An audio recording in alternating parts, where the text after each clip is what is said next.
Hello and welcome back to more Super Mario Galaxy. Last time we went to the Battle Rock Galaxy and faced off against the Top Man tribe, and today we are going to be journeying to the sort of miscellaneous galaxies present in the Fountain Dome. And you may notice that there's a bit more of the observatory unlocked, and also I have a lot of star bits, and also we have a lot of extra power stars. That is because this is the second attempt at recording this episode. And between my first recording and now, I have recorded a lot more episodes of the series. So, I've made a lot more progress. But basically, I'm just re-recording the episode because the other one has been lost to time.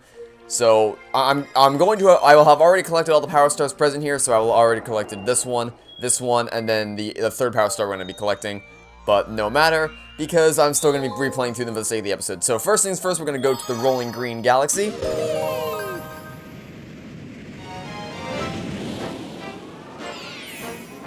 And completing Rolling in the Clouds.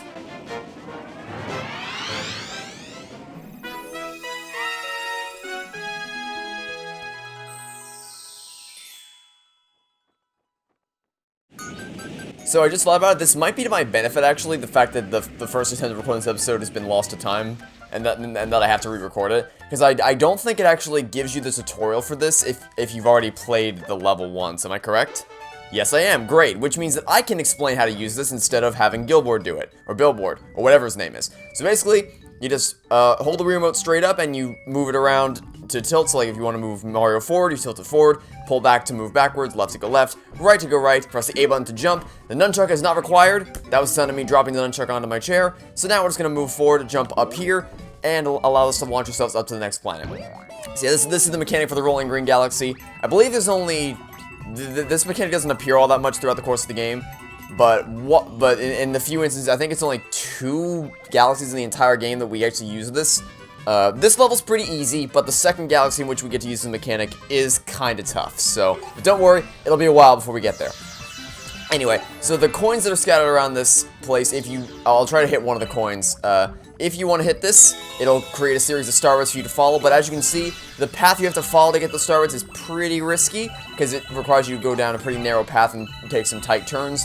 So if you want the star bits, you can take the path, and if not, then you don't have to. Again, if you take the left path, you'll get some extra star bits, but if you want to just do the safe path, which is what I'm going to take, since I've already recorded this episode once, and I just kind of want to do this the safe way, we're going to take the right path, and then jump our way over here.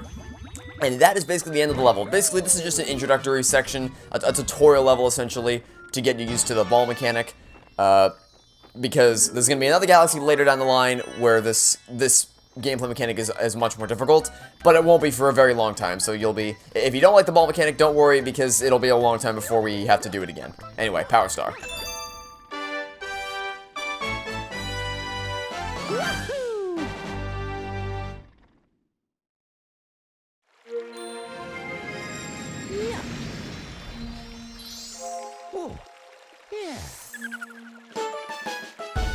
You got a star, Rolling in the Clouds, Rolling Green Galaxy, 37 power stars. You increase your starbit count to 1,928. Save your game. No, because we still have some more work to do in this episode. And so now we're going to go to the Hurry Scurry Galaxy and fly here.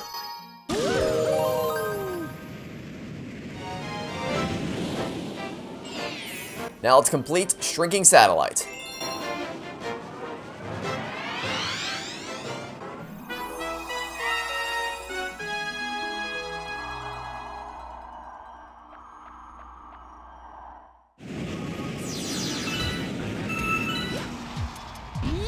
Alright, so this galaxy has a very simple premise. If you step on a green platform, it'll start to disappear below you. It's really that simple. All you gotta know is just that if you step on these platforms, they will start to disappear below you, so you want to keep moving so that that doesn't happen, because if you stand in it for too long, it'll completely disappear and you'll fall to your death. Just like that.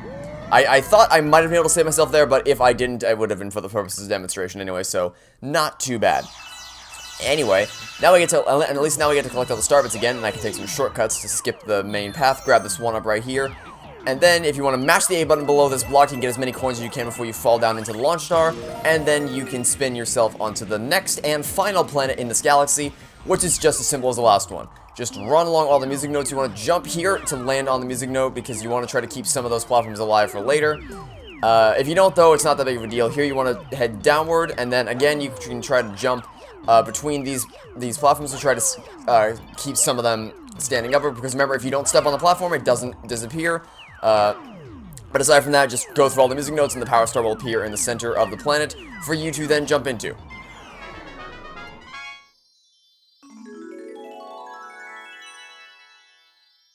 Yep, it's really that simple.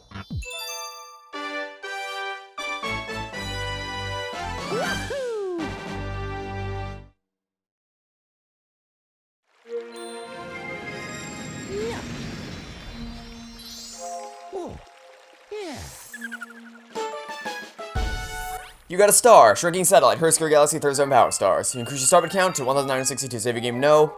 Because no, wait, I didn't want to go in here because the next thing we're going to do is actually outside the fountain in the form of the Hungry Luma. So, for the last galaxy of the video, you can tell I'm kind of, I may sound kind of bored in this episode just because I've already done all this. So, like, I've already recorded this episode once, so it's kind of annoying I have to do it again, but what you're gonna do, I suppose. Now we're going to head to the Sling Pod Galaxy. You should have plenty of starbits at this point in order to defeat the Hungry Luma. So you'll just defeat the Hungry Luma, and then launch yourself to the Sling Pod Galaxy.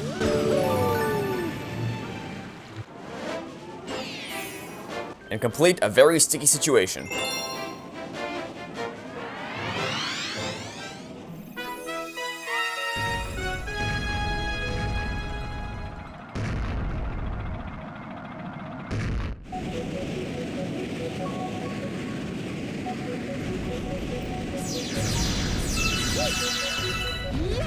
I'm gonna warn you right now, this galaxy sucks, so we're gonna try to get through it as quickly as we can. Sling pod mechanics are the same as they were in Space Junk Galaxy. Just pull yourself back to launch yourself between the sling pods. Pretty simple. You can take a shortcut here, but it's kind of risky, and I wouldn't recommend that I just wait until there's an opening for you to be able to go between the cannonballs and also the blue platforms. So go here. Then you can get a 1-up as you launch yourself between these sling pods, then pull yourself back and go straight once there's a clear line between all the cannonballs. You may not make the shot into the sling pod, but you can just go straight for the pole star here. Which is what I recommend doing. Oh dear god, I was definitely holding down the A button, but okay, sure. Whatever. I guess it pulled me out of the pole star. That's fine. So just to be clear, this galaxy kind of sucks from a gameplay perspective because it's very, very precise sling. Like the sling pod controls are kind of finicky, and it's not always super precise as to where you land, despite you needing to be precise in order to land in the sling pod. So it's kind of a pain in the rear end. But I'll tell you what this galaxy is great for. It's great for starbit grinding. Really, really great for starbit grinding. You can grind a lot of starbits. I'm pretty sure you can even grind, like, I think it costs 400 starbits to get to this galaxy. You can pretty much earn back all 400 starbits on one run in this galaxy, so that's great. Don't go for the 1-up because trying to make the jump between this sling pod and this sling pod is darn near impossible. Just go straight to the next one from here. You do not need the 1-up. Trust me, you'll be getting plenty of extra lives from just collecting all the starbits by default. This is probably the hardest jump right here, is trying to get a straight shot to this one. Got pretty lucky there, just wait for all the flames to be out of the way so that you can make a straight shot here. Now this one's no cakewalk either, because you gotta wait for a clear shot so you can go straight into the power star. Fortunately, it's very lenient. Well, not very lenient. It's like sort of lenient with how lined up you have to be with the power star, but so long as you're sort of close to the center in terms of slinging yourself towards the power star, you should be alright.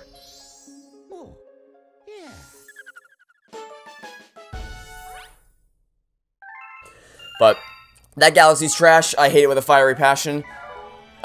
It's good for starbit grinding, and that's literally it.